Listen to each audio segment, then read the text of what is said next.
तुम लोगों ने मिलकर 1K सब्सक्राइबर करवा दिए, उसके लिए थैंक यू। पर जिनसे हमारी वैचारिक लड़ाई है उनके सामने हम बहुत छोटे हैं। हमसे मतलब है मेरे जैसे लोग जो चाहते हैं कि पब्लिक के अंदर रैशनल थिंकिंग और साइंटिफिक टेम्परामेंट बढ़े। देश में धर्मांधता बहुत अधिक है। सरकार उन्हीं लोगों की है, सिस्टम में वही लोग हैं। हम धारा के विपरीत चलने वाले लोग हैं, इसीलिए समाज में हमारा विरोध भी बहुत ज्यादा है। भारत में साक्षरता की दर लगभग 90% है। परिभाषा के हिसाब से साक्षर उसे कहते हैं जो 7 वर्ष या उससे अधिक आयु का हो और किसी भी भाषा में समझ के साथ पढ़ और लिख सकता हो। पर सच्चाई ये है कि वैसे लोग जो केवल अपना नाम किसी एक भाषा में लिख सकते हैं उसे भी 2011 की जनगणना के अनुसार साक्षर माना गया है। 90% लिटरेसी रेट देखकर लोगों को लगता है कि चलो हमारे देश की बहुत बड़ी आबादी शिक्षित है, पर ये सबसे बड़ा झूठ और धोखा है। और यही बोल के इंडियंस अपना मन बहला लेते हैं। जो लोग केवल अपना नाम हिंदी और इंग्लिश में लिखना जानते हैं उसको तुम शिक्षित कहोगे, फिर तो हो गया सत्यानाश। वही मैं सोचता हूँ कि इस देश में भेड़ जैसे लोग, दूसरों को फॉलो करने वाले लोग और अंधभक्तों की संख्या इतनी ज्यादा क्यों है? इसका सीधा कारण अशिक्षा है।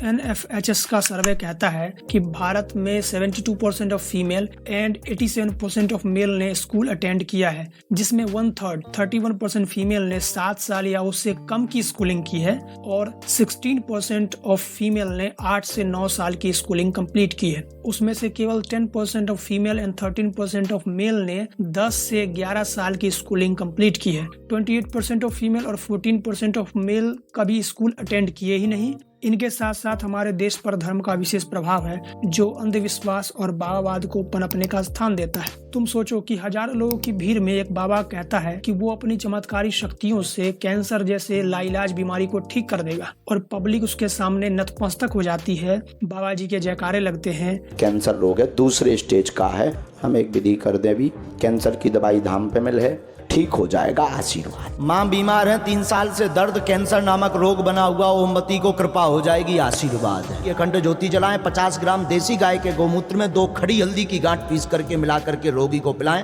लाभ 100% होगा, आशीर्वाद। धीरेन्द्र शास्त्री कहता है कि उसने रावण से मोबाइल फोन पर बात की है, लोग उसका समर्थन कर रहे हैं, लोग सुन रहे हैं, लोग तालियां बजा रहे हैं।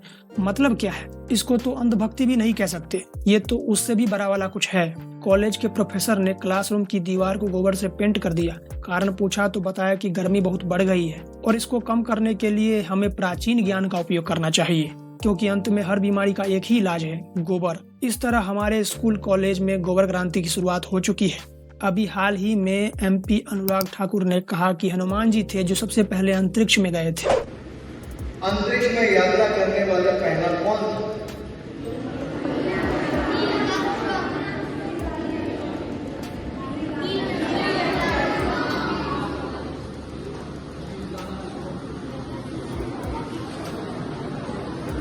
मुझे तो लगता है हनुमान जी थे, क्योंकि हम अभी भी अपने आप को अभी तक ही देख रहे हैं। हम अपने हजारों वर्ष पुरानी परंपरा, ज्ञान, संस्कृति, जब तक हमें उसका ज्ञान नहीं होगा तो जो अंग्रेजों ने दिखाया हम वहीं तक सीमित होकर रह जाएंगे। तो मेरा फिर अनुरोध प्रिंसिपल महोदय से और आपके अध्यापकों से इतना ही रहेगा, टेक्स्ट बुक से बाहर निकल के जो हमारे वेद हैं, हमारी परंपराएं हैं, हमारा ज्ञान है, उस दिशा की ओर के अगर हमें लागू मिलकर देखें तो शायद बहुत कुछ देखने को मिलेगा। इंडियन एजुकेशन सिस्टम ग्रेट है क्योंकि ये वर्ल्ड क्लास नहीं, यूनिवर्स क्लास है। क्योंकि हमारा कंपटीशन कुछ कंट्रीज से नहीं है, वो तो डिजर्व भी नहीं करते। हमारा सिस्टम इतना रोबस्ट, इफेक्टिव और एफिशिएंट है कि अब दूसरी एडवांस सिविलाइजेशन से ही टक्कर हो रहा है। वैसे बच्चों ने भी गलत जवाब दिया। पहले व्यक्ति जो स्पेस में गए थे वो नील आर्मस्ट्रॉन्ग नहीं, यूरी गैगरिन थे। बच्चों को धर्म और संस्कृति की दुहाई देकर उसको अंधविश्वास की ओर धकेलना देश का सत्यानाश करेगा और कुछ नहीं। कहीं ना कहीं हमें पता है कि हमारे देश में अंधविश्वासी लोगों की कोई कमी नहीं है। इसीलिए मैंने 4 popular AI chatbot Grok, ChatGPT, DeepSeek और परप्लेक्सिटी से सेम सवाल पूछा और वो सवाल था वर्ल्ड्स मोस्ट सुपरस्टिशियस कंट्री, और सभी का जवाब एक ही था, इंडिया। देश में गोबर क्रांति की शुरुआत तब हुई जब मोदी 14 में PM बना। उसके बाद से मीडिया ने मोदी की चाटुकारिता शुरू कर दी। ये झूठ है, झूठ है, झूठ है। हिंदू हृदय सम्राट हैं, सबसे बड़े हिंदू हृदय सम्राट। हिंदू हृदय सम्राट के रूप में उभरे हैं प्रधानमंत्री नरेंद्र मोदी। देश के हिंदू हृदय सम्राट ही नहीं है, विकास पुरुष भी हैं। मोदी ने खुद को बोल दिया कि मैं तो नॉन बायोलॉजिकल हूँ। और भक्त लोगों ने तो भगवान ही मान रखा है। वो इस संसार में सनातन धर्म की रक्षा के लिए ही उनका अवतार हुआ है। साक्षात भगवान महाकाल जी का अवतार है। तो ये महाकाल का भक्त, उसका कोई क्या बिगाड़ेगा? अरे जिसे महाकाल ने चुन लिया उसे तुम कहाँ हराओगे दद्दा? कोई संदेह वाली बात ही नहीं है। अब प्रधानमंत्री मोदी फिर योगी जी आ रहे हैं। ये तो चाय वाला है, गाय वाला आ रहा है। फिर मोदी भक्त और उसके नेताओं ने कहना शुरू कर दिया कि सारा ज्ञान वेदों में है और सब बीमारी की एक ही दवा है, गोबर और गौमूत्र। भारत के गरीब किसान मजदूर सामान्य परिवार का बच्चा संस्कृत सीखेगा क्योंकि ये एक वैज्ञानिक भाषा है, वेद पढ़ेगा क्योंकि सारा ज्ञान उसी में है, गोबर और मूत्र पर रिसर्च करेगा क्योंकि सारी बीमारी का इलाज वही है। और इन सब बीजेपी नेताओं के बच्चे क्या करेंगे? यहाँ पर अलका लांबा जो कह रही हैं कि गरीब का बच्चा तो वो संस्कृति, परंपरा और उस पुराने ज्ञान की ही दुहाई दी जाए, ये जो ताल ठोक रहे हैं सभी मंत्रीगण, इनके बच्चे कहाँ पढ़ते हैं? थोड़ा मैंने इस पर नजर डाली। शिवराज सिंह चौहान, इनके बेटे कार्तिकेय चौहान अमेरिका की पेंसिल्वेनिया यूनिवर्सिटी से LLM की डिग्री ली, मतलब भारत में ज्ञान नहीं था। राजनाथ सिंह के बेटे नीरज सिंह ब्रिटेन की लीड्स यूनिवर्सिटी से MBA की डिग्री की, यहां ज्ञान की कमी है। पीयूष गोयल, उनके बेटे ध्रुव गोयल अमेरिका की हार्वर्ड यूनिवर्सिटी में पढ़ते हैं। अरे यहाँ की संस्कृत महाविद्यालय इतने खुले हुए हैं, चाहे एक ही टीचर है पढ़ाने के लिए, प्रिंसिपल भी वही है, टीचर भी वही है, सारी क्लास वही पढ़ाता है, पढ़ाइए ना वहाँ पर पीयूष गोयल जी। बेटी का राधिका गोयल, वो भी हार्वर्ड यूनिवर्सिटी से ग्रेजुएट है। एक होता है पोस्ट ग्रेजुएट या कुछ और स्टडीज़ के लिए, बस 12वीं यहाँ तक की ग्रेजुएट करने के लिए हार्वर्ड यूनिवर्सिटी। ज्योतिरादित्य सिंधिया, महाआर्यमन सिंधिया, इनके बेटे अमेरिका की येल यूनिवर्सिटी से MBA कर रहे हैं।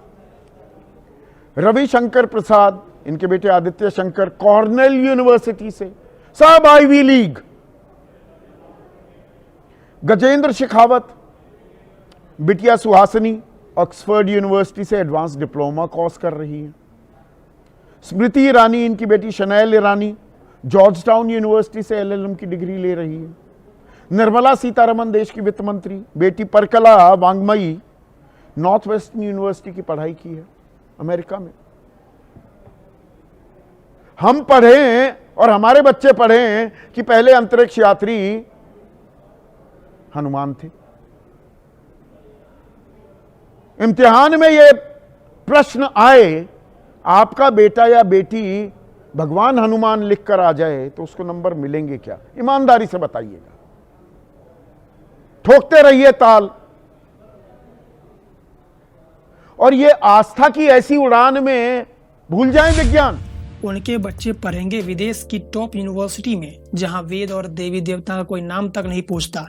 वे पढ़ेंगे इंग्लिश में और तुम वेद से विज्ञान निकालना। धर्म ने सबसे ज्यादा नुकसान मिडिल क्लास की फैमिली और गरीब लोगों को पहुंचाया है और सबसे बड़े धार्मिक भी यही लोग होते हैं। अमीर नेता तो बस धर्म का यूज करते हैं गरीब लोगों को कंट्रोल करने के लिए। ये नैतिकता, धर्म के नियम कानून गरीबों के लिए है। रिच एंड पॉलिटिकल लीडर्स तो इसको बाईपास कर जाते हैं। नेता तुम्हें धर्म का झुंझुना देते हैं, तुम बस इसे बजाने में बिजी रहो। अगली बार राम मंदिर के ऊपर वोट कर देना। भाजपाइयों के बेटे बेटी विदेश में पढ़ेंगे और भाजपाई तुम्हें देशभक्ति का पाठ पढ़ाएंगे। तुम्हारे बच्चे ऐसे स्कूल में पढ़ेंगे जिसकी छत बारिश में लीक करती है, कभी कभी खाने में छिपकली निकल आती है। जिनको मौका मिला, जो रिच हैं, भारत छोड़ के जा रहे हैं। एक आदमी तो न्यूजीलैंड की सिटीजनशिप मिलने पर इतना खुश हुआ कि टी-शर्ट निकाल के डांस करने लगा। टॉप IITians की पहली पसंद फॉरेन यूनिवर्सिटी से मास्टर्स और PhD करने की होती है, क्योंकि IIT वाले प्रोफेसर भी उन्हीं को बनाते हैं। टॉप IITians जाते कहाँ हैं? मैक्सिमम गूगल, माइक्रोसॉफ्ट जैसी फॉरेन कंपनियों में। और इसीलिए तो हमने उन्हें IITian बनाया है, ताकि हम फॉरेन कंपनियों को और ऊंचाई पर ले जा सके। क्योंकि भारत तो पहले से ही माउंट एवरेस्ट पर है। हमसे अब टैलेंट सहन नहीं हो रहा और इतना सारा टैलेंट लेकर हम करेंगे क्या? शायद इन लोगों को समझ नहीं आ रहा कि भारत विश्व गुरु है और सारी टेक्नोलॉजी हमने पहले से ही खोज रखी है। इसी झूठे अहंकार के चक्कर में आज तक किसी भारतीय को साइंस में नोबेल प्राइज भी नहीं मिला है। मैं गलत बोल गया क्या? कि हमारे देश में हम पीठ थपथपाते हैं, ताल बड़ी ठोकते हैं कि भाई भारतीय बहुत बुद्धिमानी होते हैं, बहुत ही कौशल होता है, दुनिया में हमारा डंका बज रहा है नॉलेज पावर का। एक भी भारतीय को साइंस में, मेडिसिन में, विज्ञान में और मेडिसिन में आज तक नोबेल पुरस्कार क्यों नहीं मिला? अब आप में से बहुत से लोग एकदम उछलेंगे, गलत गलत गलत, संदीप चौधरी गलत जानकारी दे रहे हैं। अरे सीवी रमन 1930 में फिजिक्स भौतिकी में उनको नोबेल पुरस्कार मिला। तब तो हम गौरव के गुलाम थे। भारतीय पढ़ाई लिखाई नहीं की थी इन्होंने। फिर आप कहेंगे अरे हरगोविंद खुराना को भूल गए, मेडिसिन में, चिकित्सा में 1968 में विज्ञान के लिए इन्हें नोबेल मिला। पर ये भारतीय मूल के थे, ये तो अमेरिका में जाकर बस गए थे, अमेरिकी नागरिक हो चुके थे। फिर कहेंगे अरे सुब्रमण्यम चंद्रशेखर भी तो हैं, 1983 में इन्हें फिजिक्स के लिए मिला नोबेल पुरस्कार। ये भी भारतीय नागरिक नहीं थे, मूल था भारत में, ये पैदा हुए, जाकर बस गए अमेरिका में, तब वहां पर काम किया और वहां पर नोबेल जीता। अरे तो फिर वो केमिस्ट्री में 2009 में जो वेंकटरमन रामकृष्णन को नोबेल मिला, वो भी अमेरिकी नागरिक थे। विज्ञान से हमें इतना प्यार है। विकास दिव्यकीर्ति ने कहा था कि इलोन मस्क अगर भारत में पैदा हुआ होता तो कभी इलोन मस्क नहीं बन पाता, क्योंकि भारत में उसको वैसा एनवायरनमेंट नहीं मिलता। इलोन मस्क इतना सफल आदमी है, मैं कल्पना करता हूँ अगर वो बुरुंडी में पैदा होता तो बन के दिखा देता, बन के दिखा दे भाई, अगर इतना ही आपका व्यक्तित्व महान है तो बन के दिखा दीजिए। इलोन मस्क अमेरिका में ही पैदा हो सकता है। पैदा हर जगह होते हैं पर बनता वही है जो अमेरिका में होता है, क्योंकि वहाँ की इकोनॉमी ऑप्शंस देती है, वहाँ नॉलेज इकोनॉमी है, वहाँ हर चीज़ आपको मिलती है, स्टार्टअप करने के लिए पूंजी आराम से मिलती है। ऐसा क्यों है कि दुनिया के सबसे बड़े 10 स्टार्टअप में से कम 7 अमेरिका में ही दिखते हैं हमें? इसलिए नहीं है कि अमेरिका के लोग बहुत स्मार्ट होते हैं, ये इसलिए है कि उनका एनवायरनमेंट ऐसा है कि वो सफल हो जाए। मैसेज यही है कि धर्म को राजनीति से दूर रखना चाहिए।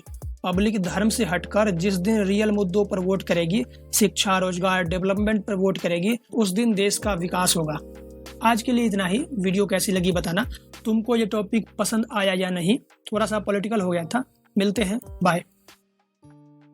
विकास इसलिए नहीं हुआ भाई क्योंकि हमारे ग्रंथों को विदेशी उठा के ले गए बाहर, ठीक है, अंग्रेज उठा के ले गए बाहर, नहीं तो विकास ज़रूर होता, ठीक है। एडिसन ने बल्ब की खोज की, क्यों, कैसे कर दी? हमारे शास्त्रों को पढ़ के की भाई। न्यूटन ने गुरुत्वाकर्षण की खोज कैसे की? हमारे शास्त्रों को पढ़ के की। यहाँ से शास्त्र उठा के ले गए ना, उससे की उन्होंने, ठीक है। तो ऐसा नहीं है, हमारे ग्रंथों में सब कुछ पहले से है, वेदों में क्वांटम फिजिक्स है, सब कुछ है, ठीक है। लेकिन चक्कर ये हुआ कि हमला हो गया, उन्होंने, विदेशियों ने हमारी टेक्नोलॉजी को उठा के वो ले गए, यहाँ से शास्त्र को उठा के ले गए और प्रैक्टिकल वो कर गए, ठीक है। हम बस थ्योरी बना के रह गए।